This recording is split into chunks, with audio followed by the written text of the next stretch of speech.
Welcome to this episode of Not Just Yoga. Aldo Jordan is back with us today, and we're going to look deeper into the shamanic path. Today, we're looking at soul retrieval. Aldo, it's great to have you back. Thank you, Natasha, and it's great to be here again. Thank you. And I'd like to also just say thank you for offering another journey at the end of this chat. So stay tuned if you want to do that. It will be a journey to the heart. Before we get into the soul retrieval, I just wanted to ask you about the significance of fire within the shamanic path, because if you look at belief systems such as Zoroastrianism, where fire is considered the holiest of holy, and it's a physical presence of the supreme. Or, for example, in India, the Vedas, the first word of the first Veda, the Rig Veda, is Agni, which is fire. So that's really saying how important fire is. Yeah. And so I wanted to see if there were any crossovers. Yeah, well, I guess there's lots of crossovers, and I think in all spiritual practices and all religions, fire has an element to play, whether it's lighting a candle or whether it's, having a space to do a fire ceremony like what we would do in our shamanic practices. It all has a part to play. There's many different ways, and there's no absolute answer to the question from a shamanic perspective, because there would be different views globally of the significance of fire. Certainly, number one, it's a centerpiece for ceremony, in the sense that one of the most primal activities of humans was to gather in circle around a fire, to pray, to connect with the spirits, to converse. So it's a central element. Everything is based around the fire, essentially, in the more primitive understanding. And of course, in the traditions of today, it still plays a very important role as the hearth, the creator, the portal, the gateway. The spirits are called upon to join the tribe around the fire. But as a really important element of that universal understanding of earth, wind, fire, water, spirit, these are all very, very important elements. Of course, it's healing. It's the most powerful force. It's the most destructive, but also creative force as well. So there's many different ways of looking at the fire from a community perspective, people gathering, and how the fire was used and utilized, and also represented rebirth, creation. There's many different ways to, but in the shamanic form. Yeah, in the shamanic form, it's the gathering around the fire, powerful elements to gather around, which will help to transform, but also will help to destroy. Yeah, lovely. And well, if we're talking about primitive cultures, nature was very important. Absolutely. So how does the shaman cultivate a relationship with nature? Well, there's a very fundamental aspect, and in fact, this is where the spirit of shamanism lies. It lays in nature. In fact, shamanism belongs in the great outdoors and in nature. And it's a very simple understanding, Natasha.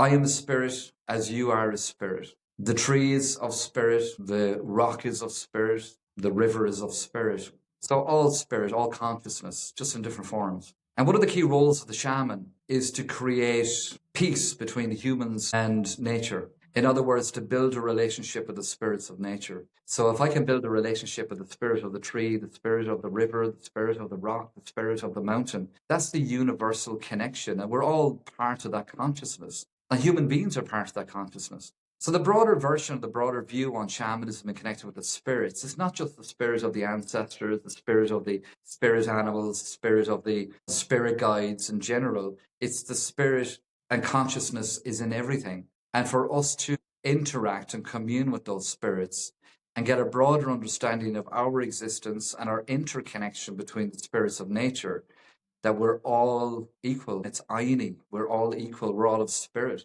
And there's that mutual respect and love towards all the spirits of the natural world. So in essence, Natasha, everything is of spirit.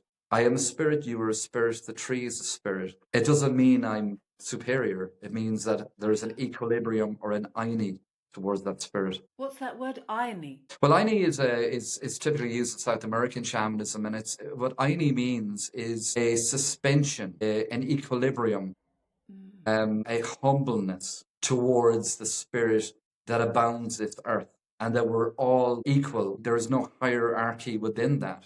And that is the connection between the shaman and the natural world, that we commune and respect and coexist with these spirits for our own development. And for us to strive and thrive in our lives, we need to have this relationship with the spirits of the natural world, the natural environment. I mean, I think we're really going through a time where we are becoming more aware of the power of nature, and not that the human being is the top of the tree anymore. Like, I remember when I was doing some heavy grieving, I would just walk through the forest and I knew that the trees were supporting me because they weren't saying anything. They were just there supporting me. It was the Absolutely. biggest healing. Yeah, I think to look at it from another perspective too, Natasha, would be that the goddess, everything I spoke about here, the combination of everything that I spoke about, it is a great goddess or Mother Earth herself. And I think in one regard there is probably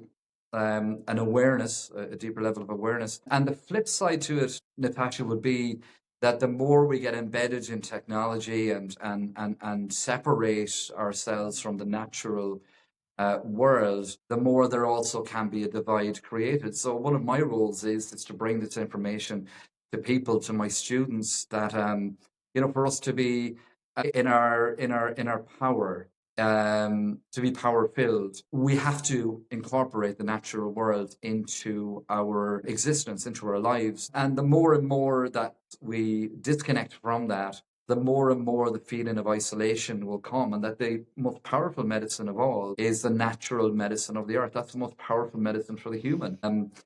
There's a reason they say that the wild animals are at a perfect pitch, is because they are in connection and constantly in connection with Mother Earth. And they're at this perfect pitch where human beings have stepped back and find themselves in urban sprawls or embedded within that frantic rat race that we can be in, that we don't have the time or the understanding even, that if we spend time in the natural environment, that this is going to be a very, very powerful medicine for us to heal, but also for us to thrive as human beings. We come from the earth at the end of the day.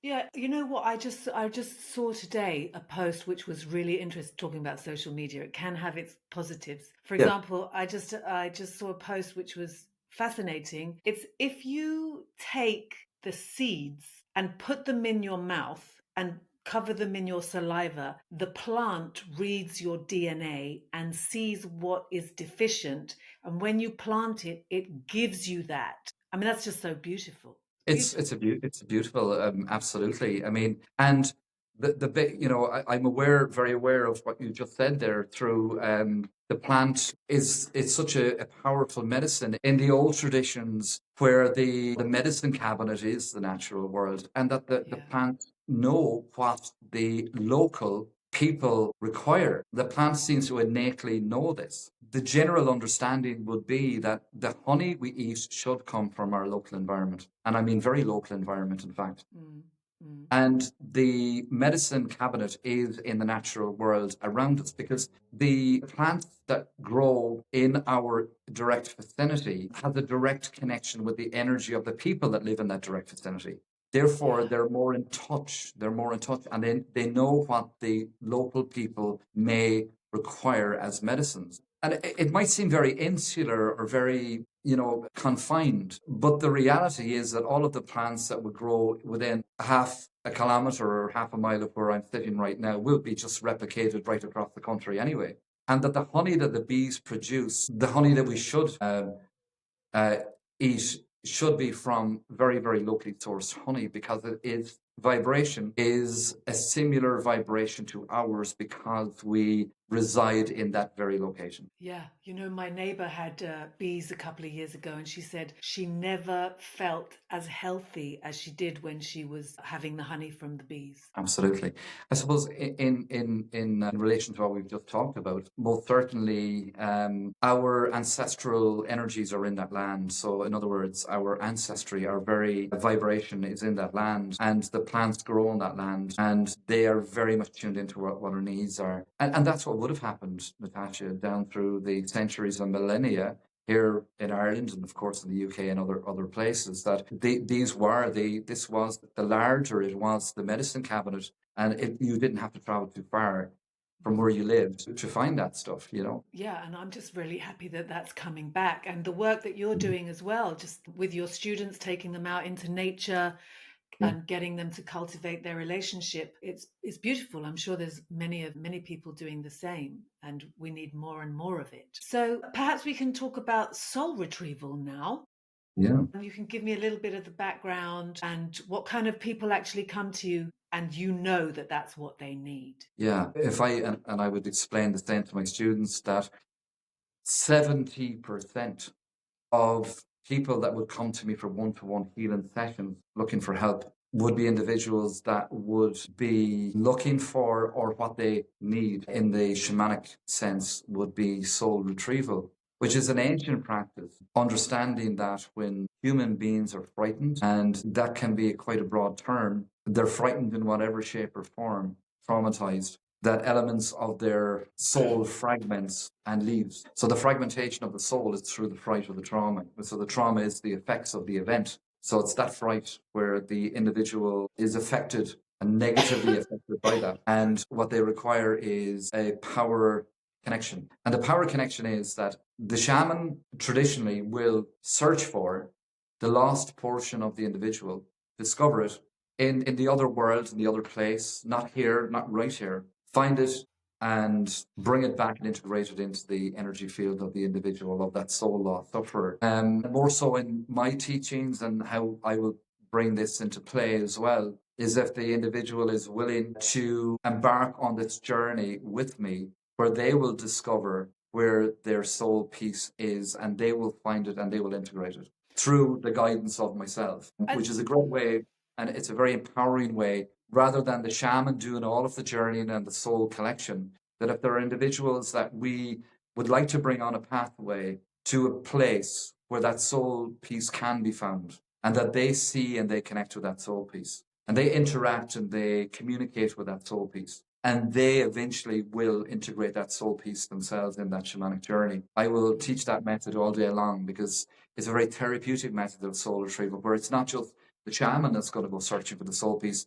The shaman will bring the soul lost sufferer along with them on that journey, so that they will experience the soul retrieval firsthand themselves. I think that's more powerful as well, because you're kind of also in a way empowering the patient. Yes, yeah, absolutely. I mean, traditionally in many cases, soul retrieval would be carried out by the shaman and the shaman only. In progressive shamanism, I feel strongly that if an individual has the ability to go and travel under the guidance of the shaman and the spirits to locate that lost portion of the soul, and they can find it and they can feel it and they feel the emotions of it, which is really, really important, and that they can feel the integration where they will bring that element of them to their energy field and allow it to be absorbed, and where it will amalgamate into the soul. That missing jigsaw piece, if you like, comes back, which brings that sense of empowerment. And it's a definitive disconnect from the event as well.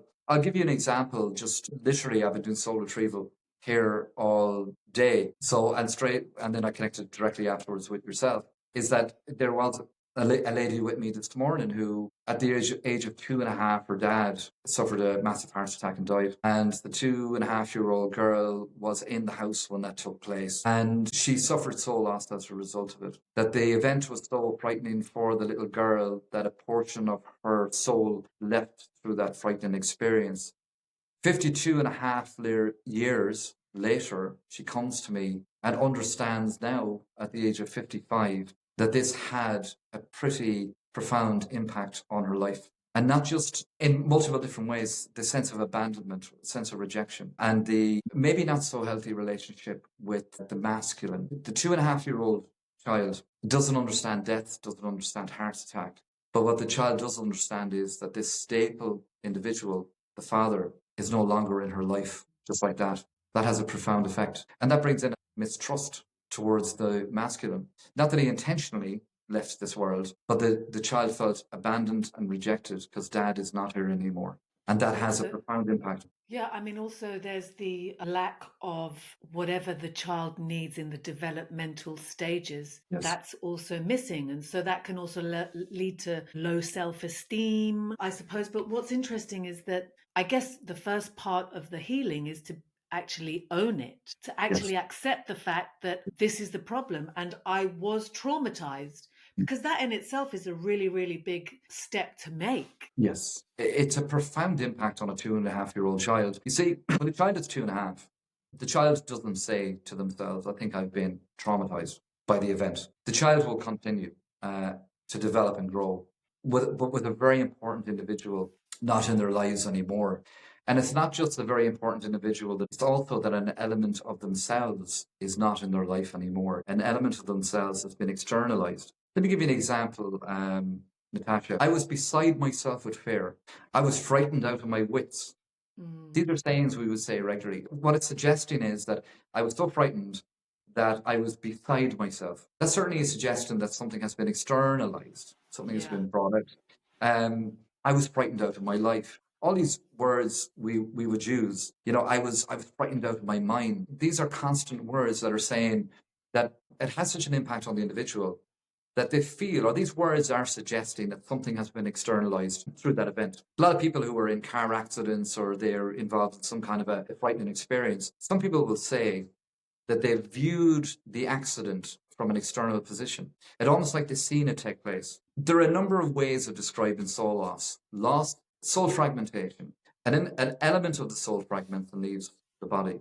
Not if the full soul left, we're gone. We're heading for the clouds. But an element of the soul. Another way of saying it is an element of my consciousness has left. An element of my spirit has left. A part of my life force energy has disengaged. So then I'm wondering, like, does that mean that there is a gap, which means there's an entry point for other stuff to come in and like sort of take over a little bit? Yes. So here's one of the analogies I use. So you have a light. Okay, you have a light. So you have a bulb in your lamp, and there is an illumination around that lamp. And the illumination essentially comes from the bulb. So the bulb is the soul. If the bulb gets damaged, the illumination around the light will become weaker and dimmer.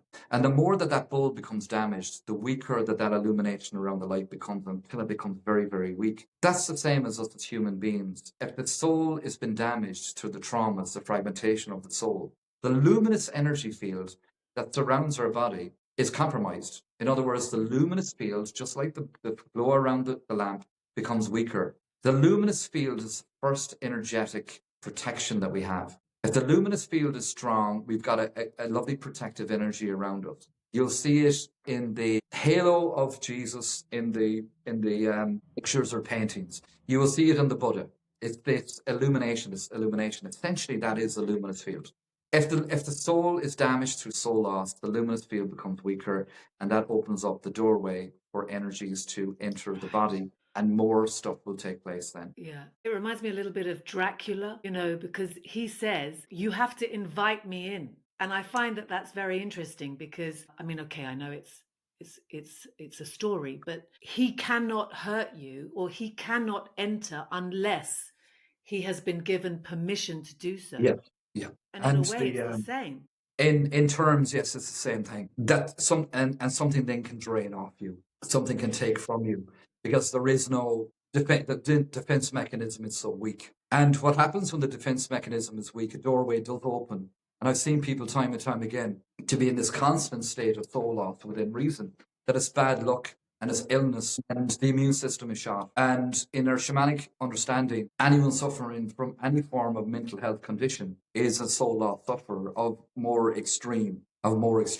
So how an individual that suffers from depression or whatever the case may be, or anxiety, we would look towards it that this person is not power filled. And how can we try and rectify some of these issues is to bring these power connections, these back, and to reintegrate them back in, to bring ourselves to a level of wholeness again, where we can now ward off these unhelpful or negative energies. So if we take this lady that you saw this morning, just as an example, 50 odd years of being in a certain way, acting and responding and reacting to the world in a certain way, then she comes for this healing with you and you do the soul retrieval. How long generally does it take for someone, because mentally the mind is the last to kind of catch up with what's been going on? So Absolutely, yeah. how long does it take the person to integrate and change the old impulses of being this, let's say, victim or whatever way Yeah. that person reacted, to this more empowered person?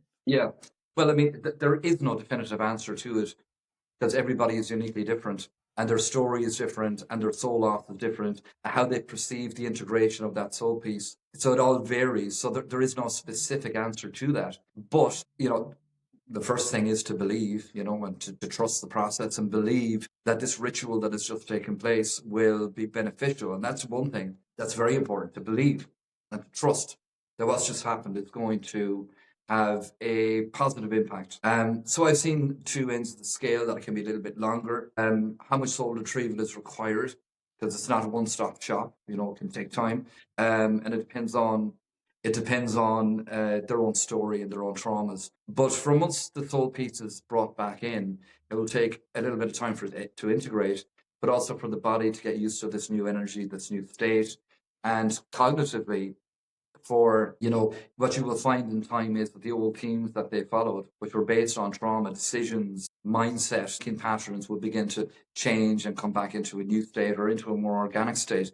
Whether it takes a day or it takes whatever, it is a powerful process and it will always have very, very positive implications for the individual and their life. And to begin to dissolve and eradicate these old patterns, there were trauma-based patterns anyway. The fears, the fear-based thinking, maybe the relationship with a woman or the relationship with men, and many other things. So to give you an example, when the lady came in earlier on this morning, typical soul loss symptoms, apathetic, no drive or direction, not feeling enthusiastic, self-belief, not believing in herself, self-love, that connection or that connection with comes at peace with oneself. Memory loss, all different symptoms. So there's many different things there that we can look at. She came with a lot of what we would typically say, these are typical symptoms of somebody that has suffered soul loss in their life. The key to it is absolutely the soul retrieval. I brought her on a shamanic journey. I created the space. I drummed. I guided her. We had a discussion beforehand, of course. Yeah. We journeyed back to the place in which the soul loss happened. It was her old family home. It's a middle world journey. We're not going down into the lower world or up into the upper world. What shamans have the ability to do, and this is a clear understanding in shamanism, more modern science like quantum physics, the understanding is that we live in a multidimensional state. Within reason, we would live in the past, present, and future simultaneously. The shamans were acutely aware of this. Shamans can travel into the future, or shamans will travel back in time to rectify something from the past. What we did today was we traveled back to that point in time, to that place, that location, where that soul piece was stuck or freeze-framed in that point for 52 and a half years. And today we embarked on a shamanic journey to go back and rescue that soul piece. And what was discovered within that journey, and time again in middle world journeys, what the lady experienced in that journey, she found a 2.5-year-old girl in the house, in the bedroom, and she was upset. And she confronted the 2.5-year-old girl and communicated with her and told her that she loved her and that she's here for her. And she picked the girl up on the journey and she embraced her. And she felt the energy of that little girl. And the integration takes place that the girl amalgamates in, is absorbed into the energy field of the person. And that engages back in with the soul. So it's a missing piece. And the emotions within that journey were quite profound for her. She said to me after the journey, she kept feeling that this was like her child.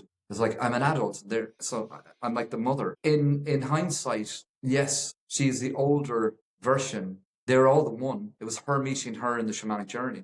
But it was the mother. It was the nurturing energy. It was the wiser, more knowledgeable, older woman that now comes back to rescue the little girl, but bring the girl home. It's the same. It's just an element of her soul presenting in this way. And the integration is that a really important part of her life, of her as a person, was not with her for 52 and a half years. Yeah. And I have to always ask the question, for people that lose multiple soul pieces in the younger part of their lives, that the development is strained because there are elements of them not with them as they begin to grow. And time again, we see people, and I see adult males or adult females coming to me with heroin addiction or alcohol addiction, where they almost have the mindset of a 17 or 18-year-old. It tells me that the development has been curbed. It's been frozen. And their addiction is relative to killing the pain that have a direct connection with that trauma. That's interesting, because I've been thinking about addiction. I had a few myself while I was in my younger years. And it was always, I think that the addiction has something to do with physically trying to fill the gap of what was missing. And so, in a way, you could look at it as numbing, but in another way, it was some way, whether it was the drugs or the smoking or this hand mouth thing, something to put inside, but it would never work because Yeah, obviously it wasn't the right thing. exactly. It's also really interesting is that people have to say, right, I'm ready to sort this out. And it's with that they get better Of with course. people And like that with goes your across, help. yeah. Absolutely, Natasha, and that goes across the board with anything, and in the terms of working with people that are in the throes of addiction, and addiction is quite broad. It can be anything from social media addiction, which essentially is the dopamine hit, but it's the heroin addiction, the alcohol, the sex addiction, or the people that go to the gym 4 hours a day, 7 days a week, that they're trying to fill some kind of an internal void by connecting with something externally. And materialism, for example, they're trying to fill an inner void through these behaviors. There's only one way that inner void can be filled, and it's through what we talk about, the energy that left, that we have the ability to discover that lost energy and to reintegrate it back in to fill that void. So when somebody that comes to me that's addicted to alcohol, for example, and they drink 20 cans of cider a day just to survive, the biggest question I'm going to ask them initially will be, what happened? What happened? Mm. Something has taken place in that individual's life, because the drink, the alcohol, the drugs, or any addiction it's to numb the pain. It's numbing the pain. It's that individuals despise themselves so much through these traumas, and itself to despise oneself is that not to be with yourself or unable to be with yourself in sobriety. It can be that deep. It sounds quite severe, but it's like people can hate themselves to such a level that what blows them into oblivion is the addictions. It's the alcohol, which is the friend. Yeah, the alcohol is the friend. The heroin is the friend. We know they're not friends, but it's that false relationship, or that really damaging relationship. And absolutely across the board in our work, Natasha, and not just from a shamanic perspective, there are psychologists and psychotherapists out there and other people that would suggest that all addiction is based on trauma. It's simply what it is. It's killing the pain and falsely or artificially filling the void by these external things. Yeah, The question is why. true. The question is why. Why. Yeah. So, you know, And the thing with that is that sometimes, I mean, like that's why they have to come on their own accord, because if you ask someone what happened and they're not ready to go there, because it means you're going to be excavating. It means that all this stuff is going to come up and has yeah. to be looked at, and that is another trauma in itself for someone who's not Yes. ready.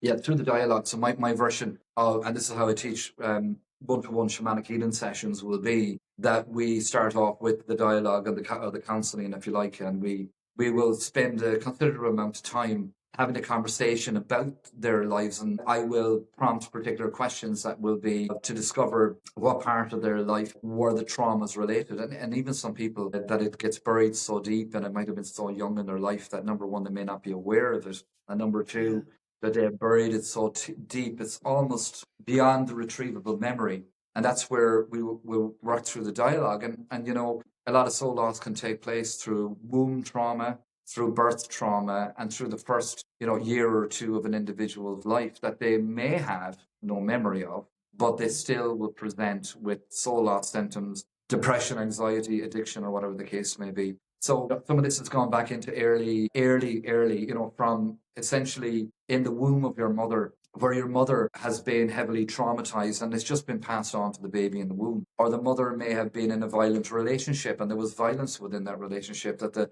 baby has been traumatized in the womb. Or the mother is an addict and she's heavy in addiction herself and the child is traumatized through those experiences. And that when the baby is born, the baby is not born in its full power, and the child may find it difficult to develop in their younger years. In many cases, when I work with children with autism and find these markers of womb trauma, premature birth, cesarean sections, or a difficult childbirth, and 90% of mothers that have autistic kids, I ask, tell me about the childbirth. It even happened yesterday, when I asked a lady about her autistic daughter, she said it was a cesarean section. So where's the trauma in a cesarean section? Well, it's traumatizing for the mother and the child. Yeah. But essentially, as human beings and children being born, ideally, it'll be a natural birth process down through the birth canal and out into the world, where the mother is cut.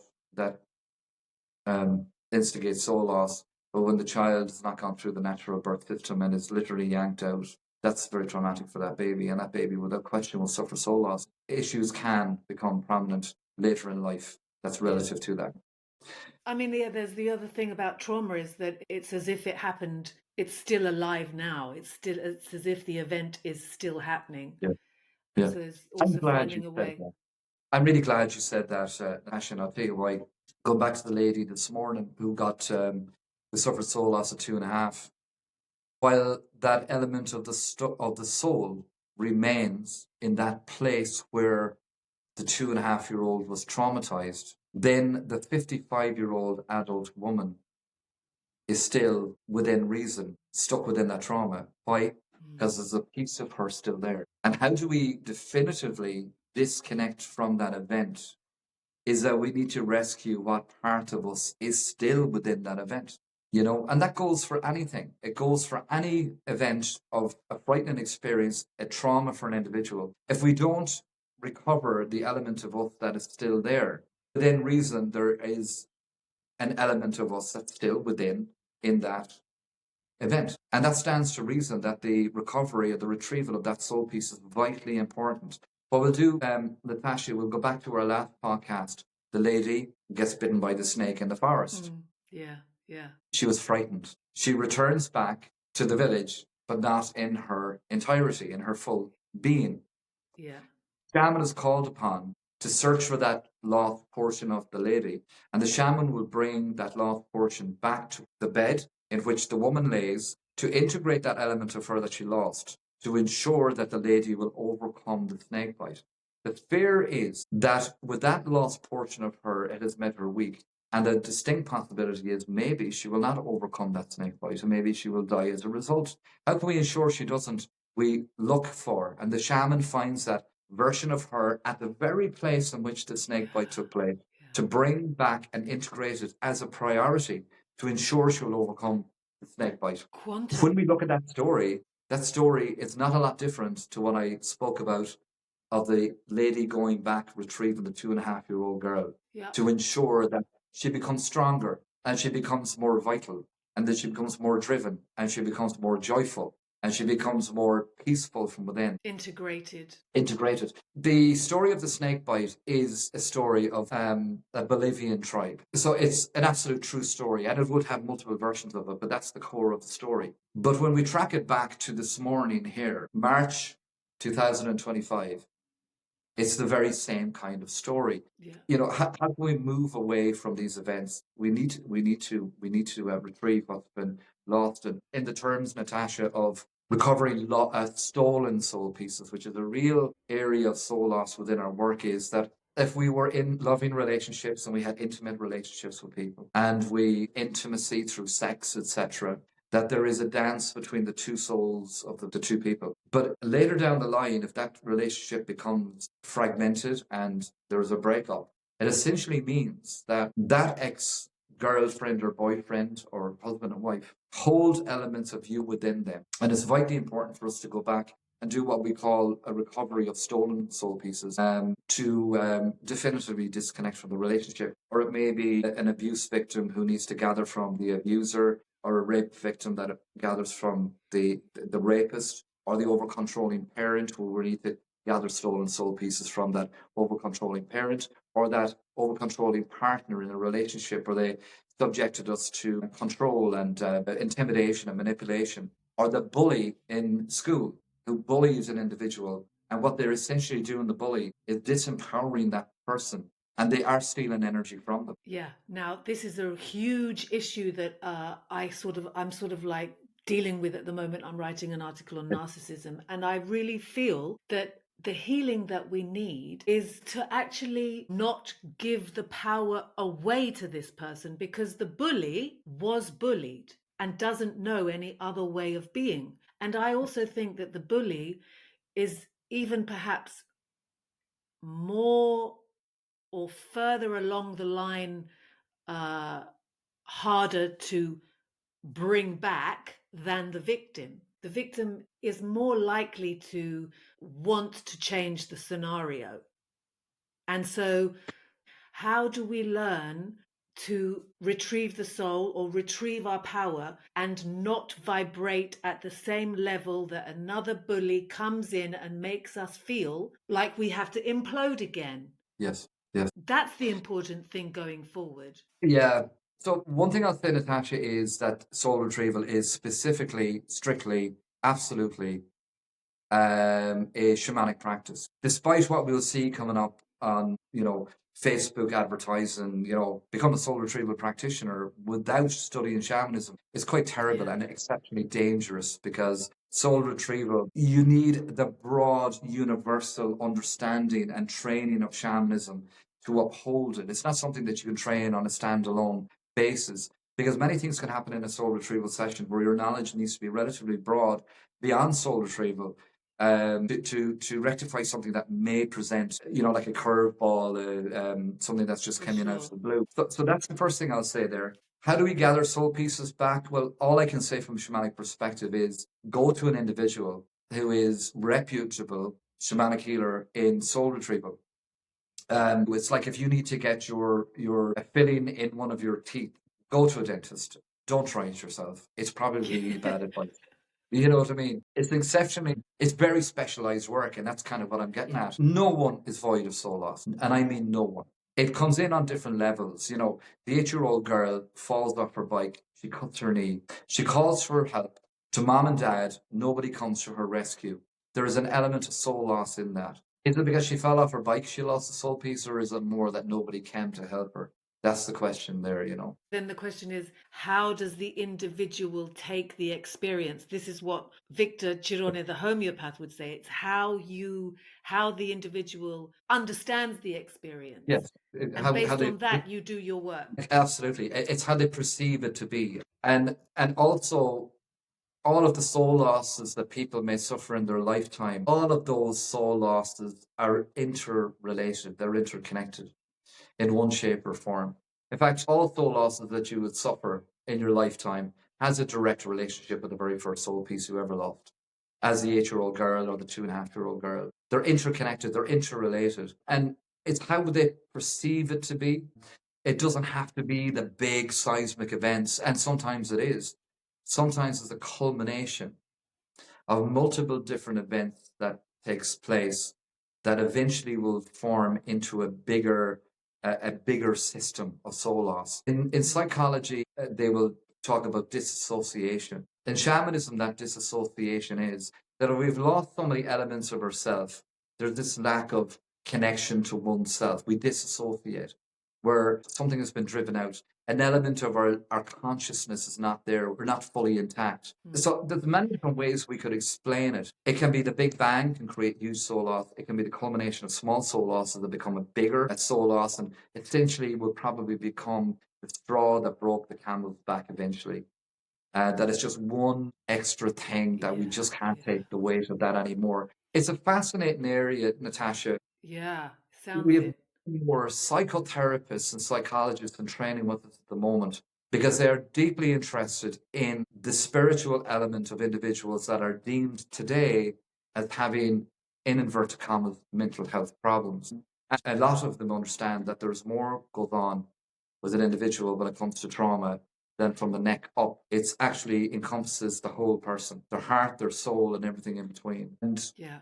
it's a fascinating area to work in. And it's something that I could talk about for 10 hours without stopping. Yeah, well, I think that is an amazing amount of information that you've given on soul retrieval, and maybe in the future we'll even go even deeper, and we'll Sure. see if anyone has any questions on it. Please send them in.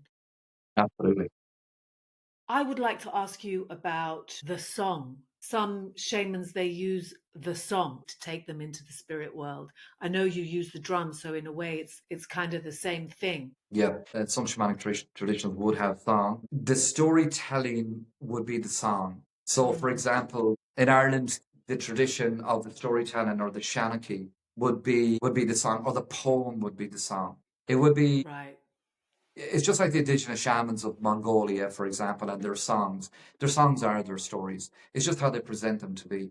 So I don't really sing, but I certainly am a Shanachie, a storyteller, which would be a tradition in my family anyway, of Shanachie Yeah. storytellers, musicians, wisdom keepers, Yeah. passing it down either through the song, the word, through dialogue, or through the poem. And I'm a useless singer as well. I'm just quite interested. I'm quite fascinated in the music thing. For example, in Sufism, there's a story, but Hazrat Inayat Khan, he says, or in his book, he says that the soul, the only way that you could get the soul, which is a free spirit, into an enclosed body was to trick it in there through song. So the soul followed the song and then was put inside the body. It's like the Pied Piper. I understand exactly Yeah. what you mean. Now we can look at the same thing as the prayer or the drum, playing the drum. The drum is the sound of vibration. The song is the sound of Yeah. vibration. And it's the prayer. It's just different ways of looking at it. In some shamanic traditions, dance is a huge part of it, and other shamanic traditions, dance is not a part of it at all. So a lot of Well, that's based on the tradition. yeah, I think it's all about putting, that changing the state of consciousness, like we were Of talking course, about last and time. I will put absolutely. the link to the previous conversation below. But I wanted to ask you, so a couple of questions came in from some viewers, and just because we were talking about the drum, Kirsty from the Costa Brava in Spain, she asked two questions. She wanted to know, is the frequency of the drum beat very specific? No, no, Uh-huh.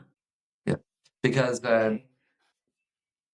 the energy of the drum, yes. The spirits associated with the drum, yes. But there are multiple different kinds of shamanic drums. Like, for example, this shamanic drum is a vegan drum.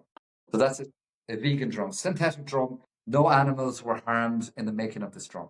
Okay, so that's the vegan drum. Now things will Did change now very quickly because this is a horse drum made from horse. Very different sound. So essentially, if we are looking at frequencies, like for example, singing bowls or tuning forks, and some of these instruments would be very, very specific. Like if I'm using a tuning fork for the heart, 36.1.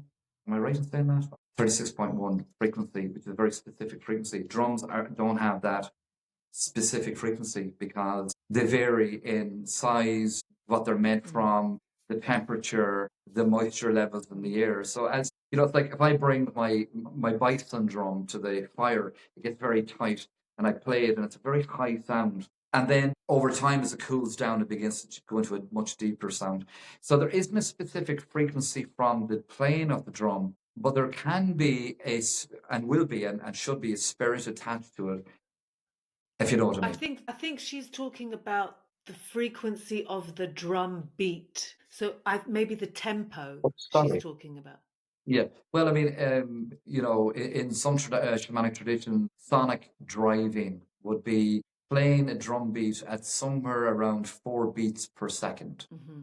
Now, you can only imagine that 4 beats per second, Natasha, is something along these lines, known as sonic driving individuals into an altered state of consciousness through the sonic, so driving a person in. But for me, it's intuitive, a spiritual guide. It depends on the person, the situation, what the journey is about. Is it soul retrieval? Is it a journey to the upper world, ascended masters, the lower world journey, spirit animals? It all depends on. But the drumming for me always is intuitive or guided by spirit. Right, that makes That to sense. me sounds Okay, like, yeah. she has another question. Her second question is, how do you see the difference between journeying and meditation? So, journeying and meditation, the shaman embarking on a shamanic journey becomes the stalker. The shaman becomes the stalker. The shaman's role is to find something in that journey. So there is a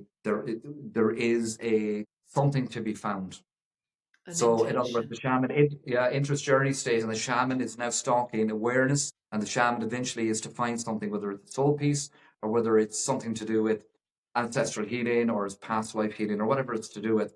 The difference in that and meditation is when you're meditating, you're not going into that meditative state to vigorously search for something. It's more about being in that space and time, being in the present, slowing everything down. In fact, when the shaman goes into the journeys, search, and meditation typically would be being present. Thank you. And then Helen from County Wexford, she is asking, are there things apart from journeying that you can do to develop or maintain a relationship with your ancestors and or spirit animals? Yeah, well, it depends on your tradition and the way that we develop and continue to maintain relationships with spirit.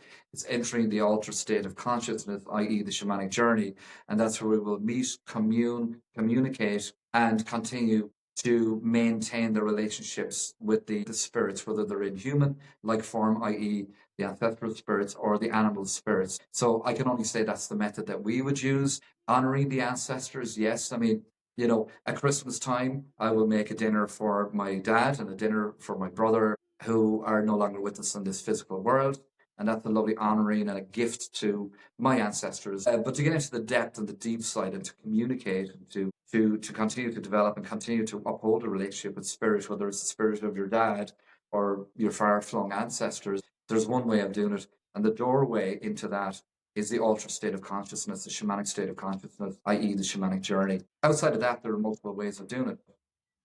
You got to be in alignment with that. The Shanakis of Ireland, Natasha, they spoke about our ancestors. And by speaking about they kept them alive and well in our consciousness just by the stories and the songs alone. That's another way. There's multiple ways we could do it.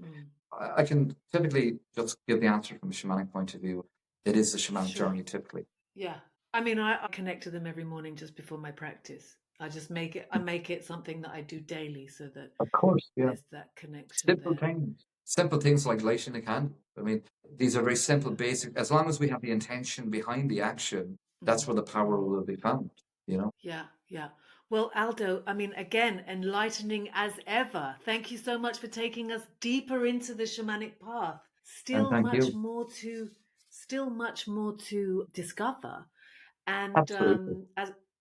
as I said, Aldo has given us another journey, this time the journey to the heart. That's the place where everything and nothing exists.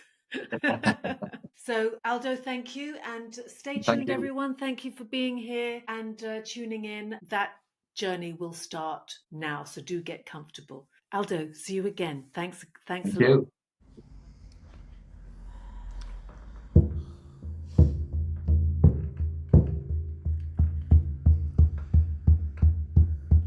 Today's shamanic journey will take us on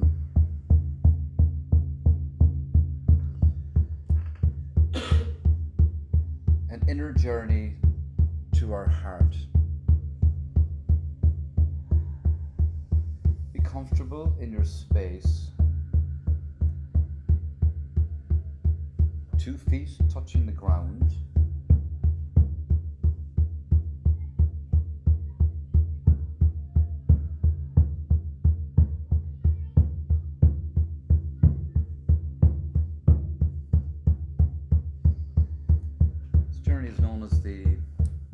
Chakra journey.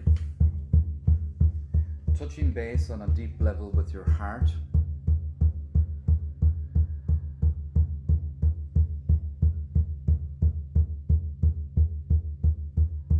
And work through particular energies that may present visually in this space. Energies that are there that no longer have a space in that space. Energies or individuals that we should probably bring a little bit closer.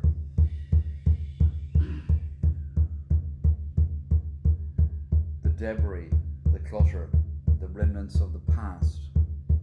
Symbolism, items that no longer have a bearing in your life today, being dealt with within this journey.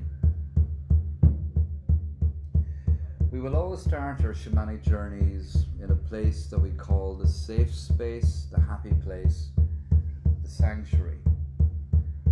Where can you visualize you to be now that you would recognize to be a safe place in your world?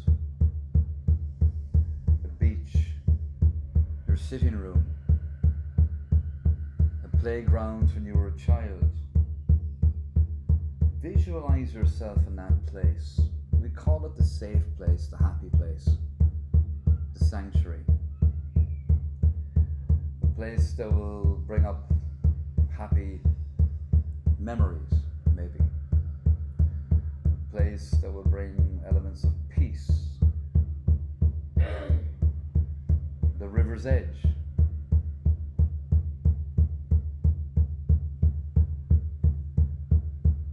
Forest. Visualize yourself there, and that will be the space in which we will transition into the shamanic journey. Going inside to gather information from the heart, and ultimately freeing up that space to allow love to be prominent and powerful in that space. The shamanic drum is known as a spirit horse that will carry us in to this place. The shamanic drum is known as the magic drum, which allows us and helps us to enter this space.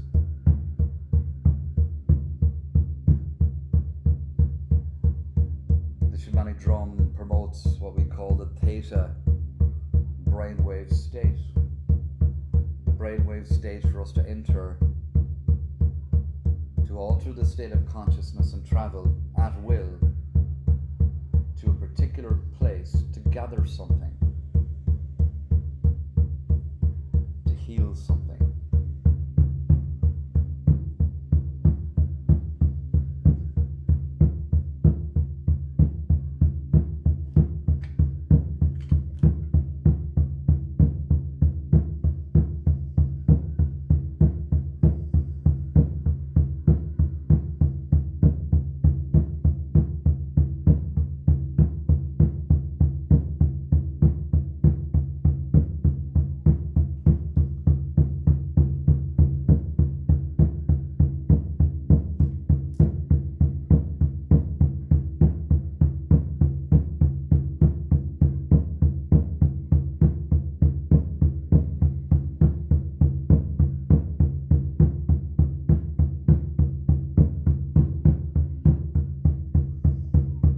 You're in your safe place, your happy place, your sanctuary, sitting there.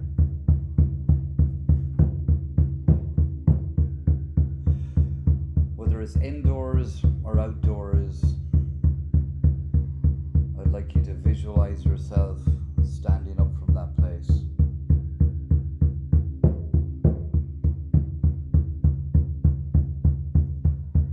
Being fully aware of your body and the earth beneath your feet.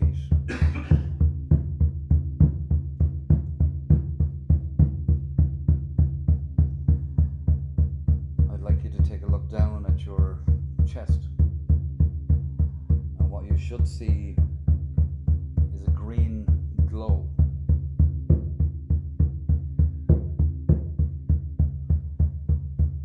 Take a look down and find that green glow.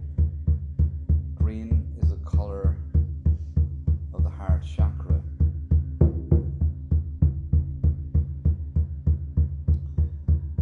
I want you to concentrate on that green glow. It may be very faint at first. The more you energize that, the more you will see that green glow around your chest area getting stronger and stronger.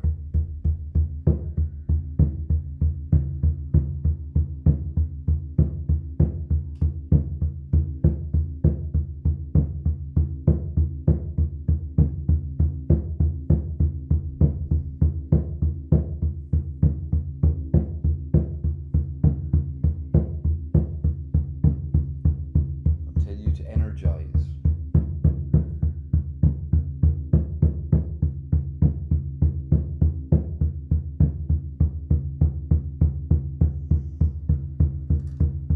You will see it growing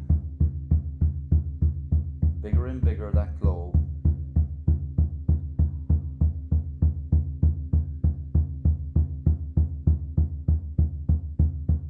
And it becomes more and more prominent. And the green glow will begin to move outwards away from you. The energy of your heart. And as it moves out away from you, watch the energy grow. And eventually will become a large green orb right in front of you.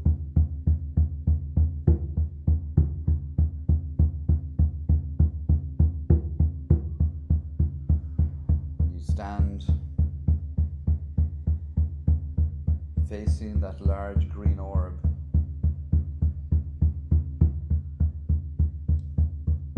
Bigger and taller than yourself.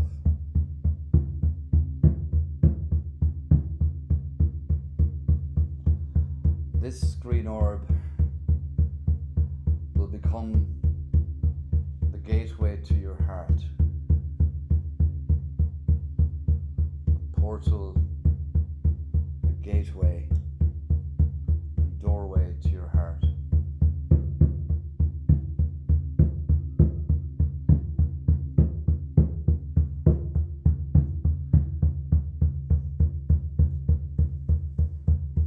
And now it's time to step in through that large green orb and enter directly into your heart space.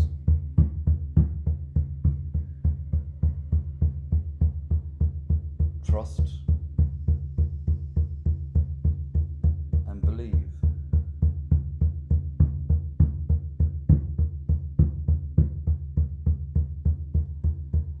And step forwards,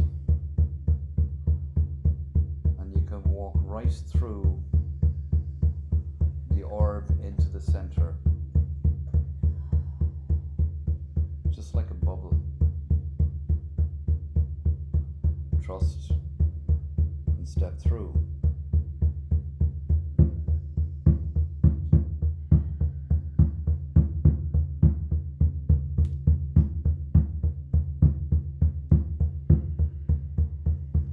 And as you enter the heart, take a look around. The first thing I'd like you to do is look for the flame. Find that internal flame.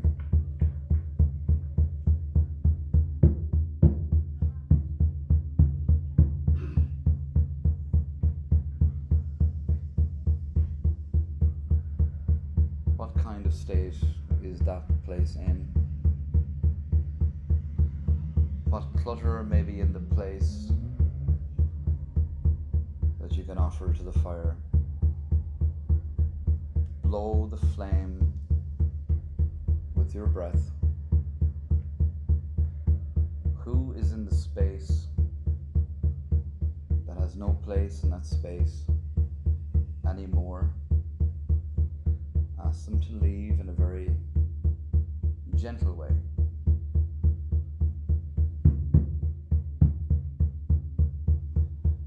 Who is in the distance that you can embrace and hug and tell them that you love them and bring them closer to your heart?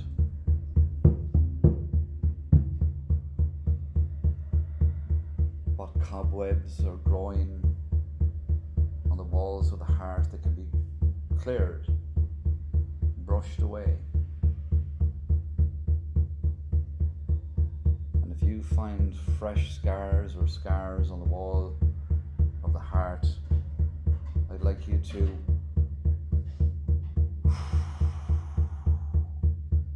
blow your energy onto them and watch them begin to heal.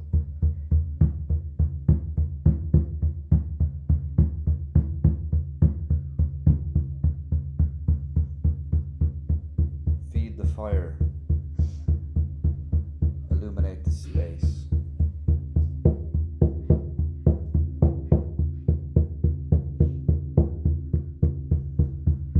I will now drum for a few minutes without a word, and let the magic take place and the revelations take place. And then I will prompt you to make the return journey.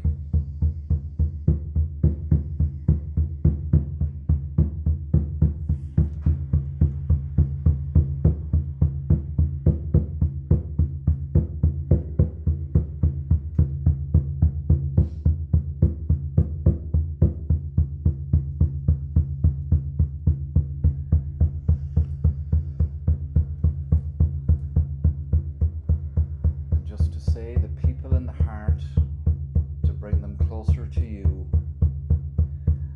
can be the individuals that are both alive and well in the earth of today, both alive and well in the earth today, or loved ones that are in spirit.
honoring your heart space.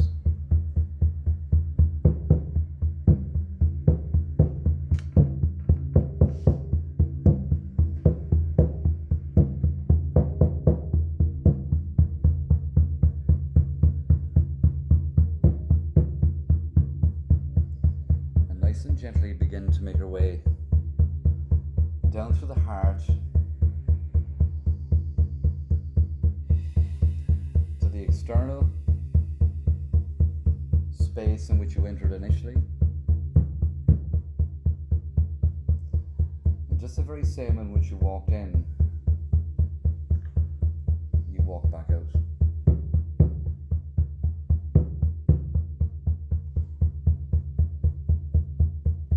Just like before, you stand facing the green orb.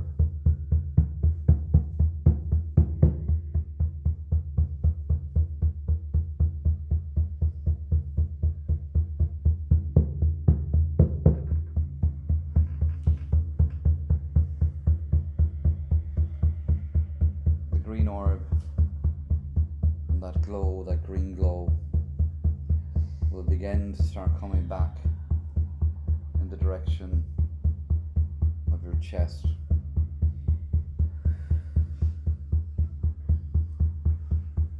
And that green energy and that green orb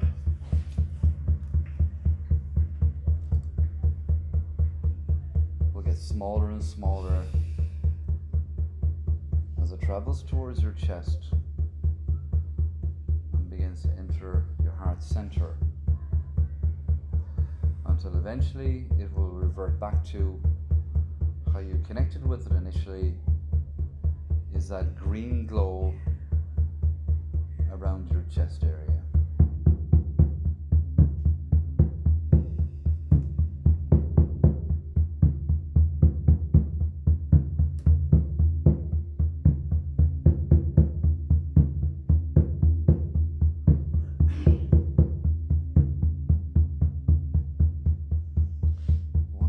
In with your heart and the energy in your heart now. Connect with the lightness, something feeling a little bit lighter. Feel your heart beat. Put your hands on your heart. And do it physically in the room. Find your heartbeat and connect with the beat of the heart and the energy of the heart.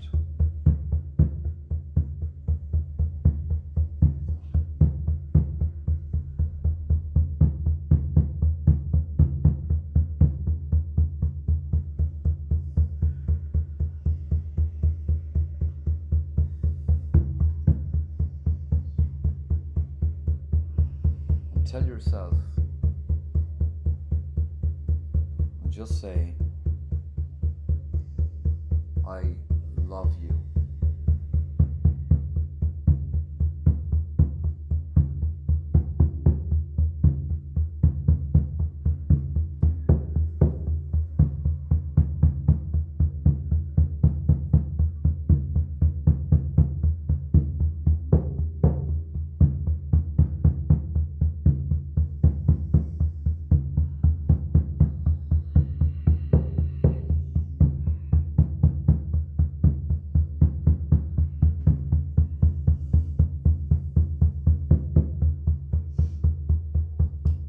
Visualize yourself sitting back down in that space in which your journey began, your safe place, your happy place, your sanctuary.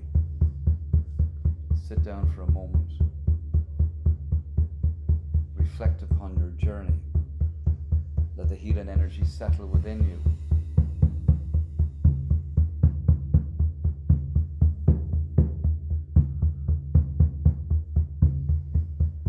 Feel the earth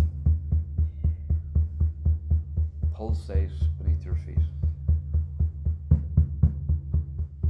Thanks, Spirit, for the help today. Always there for support.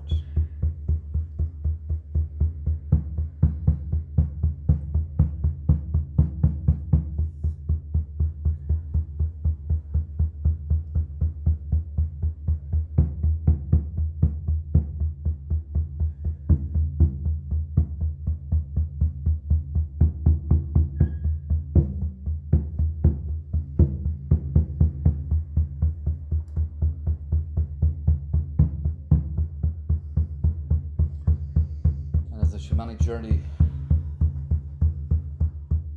is about to come to a conclusion. The shamanic drum begins to slow down, and in your own time, and take your time, feel your body, wriggle your toes and wriggle your fingers, and feel yourself coming back fully your physical body, in the physical world, in the physical room.